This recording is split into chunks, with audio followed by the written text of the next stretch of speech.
What's good, YouTube? It's your boy, Blue Blood Sports TV, back at y'all with another one. So, it seems that undefeated, newly crowned IBF welterweight world champion, superstar boxer, the Phenom, as I refer to him as, Jaron Boots Ennis. 31 wins, no losses, no draw. 28 big wins by way of knockout. He is 27 years of age, 26 years of age, 5'10" with a 74-inch arm reach. Jaron Ennis is, in my opinion, a generational talent. I look at Jaron Ennis cutting that mold of a Roy Jones Jr. Generational talent, right? Just a talent that can't be taught. Just the athletic gift that can't be taught. And Jaron Ennis is 5'10" with a 74-inch arm reach. He's able to switch from southpaw to orthodox. Extremely fast hands, extremely fast feet, power in both hands, high ring IQ, high work ethic, committed to the sport of boxing. Jaron Boots Ennis recently was, unfortunately, well, depending upon how you look at it, because Jaron Ennis made the choice. He and his father, trainer and manager, Bozy Ennis, made the choice to sign with Now Boxing and Cameron Duncan, and also do an exclusive deal with Showtime and Showtime President of Sports, Stephen Espinoza. And now, after 37 years, Showtime decided to get out the business of the sport of boxing, and Cameron Duncan transitioned, all within a matter of months, which left Jaron Ennis and his career in limbo. Jaron Ennis has not been active as he should have been. And he's looking to become and truly live up to all of the potential and the hype that people have of him, right? So Jaron Ennis has entered court now to get out of his contract, because now Cameron Duncan, the late Cameron Duncan's wife, has now inherited Jaron Ennis and the company. And they're citing that she knows not what she's doing with the sport of boxing. And they are also filing for $1 million because he was supposed to stay active. And I gather they say 4 fights at $1 million was $250,000 per fight. And Jaron Ennis obviously has not been active, and Cameron Duncan's not here. So they want out. And so he is going to be a highly sought out free agent, right? And now we know, because Showtime got out the business of the sport of boxing after 37 years, Stephen Espinoza was out of a job. And that also left the premier boxing champion, better known as the PBC, founder and advisor Al Haymon, in limbo as well, out in the cold, and having to find a new platform in which to showcase their stable of fighters and their talent and their brand. They landed with Amazon Prime. It is said that Amazon Prime has a very small budget, if any, to give to Al Haymon and his stable of fighters. It's a distribution deal. And now it's said that Al Haymon is seeking out, which I've heard this, he's trying to land a deal with Netflix now, where he can showcase his fighters on Amazon Prime and Netflix. And Stephen Espinoza is looking to play the same role, I gather, that he played with Showtime and his partnership and relationship with Al Haymon and PBC, because he is, like he stated in the interview, he's aware of how things should be run, because he did that for Showtime.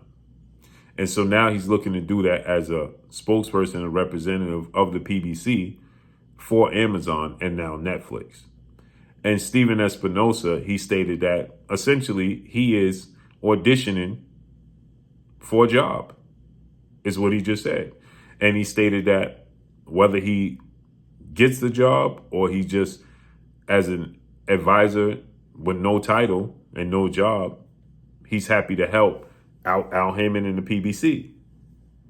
And so it looks like, should Jaron Ennis get out this contract, which I highly expect him to do, he's going to now go over with Steven Espinoza with the PBC, because he's never been signed with the PBC. He's been promoted by TGB, Tom Brown Promotions, because Al Haymon is not a promoter. He's an advisor. And he uses TGB, Tom Brown Promotions, as their promotional company for the PBC. And so Steven Espinoza with Showtime is not a promoter either. He has a network, but he signed a deal for the platform and then have an agreement in place that Al Haymon will showcase Jaron in his fights. Now they can't showcase Jaron in his fights because Cameron Duncan is not here and he's in this contract. So he's looking to get out this contract. And if he gets out this contract, Amazon Prime has given Al Haymon 12 days, 12 to 14 days out of a year, which is 52 Saturdays in a month, in a year. So he will have 12 days to 14 days, Saturdays out the month. And a lot of those dates are already taken up. And so then he don't have the budget also to guarantee the purses up front.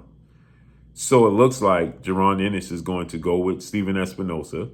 And it looks like Steven Espinoza is going to become possibly like a manager to Jaron Ennis, as he already is, essentially, and bridge the gap again with the PBC. And Jaron Ennis will go with the PBC.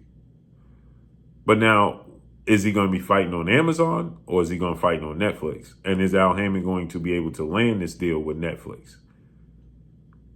Right? To pay these purses.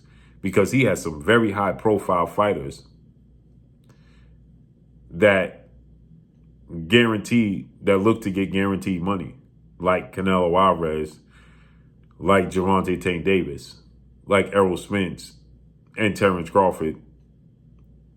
Those are high profile fighters that are going to be looking to get paid. And they were going to look to fight more than once a year. And if you only have 12 to 14 days, well, they already take up those days.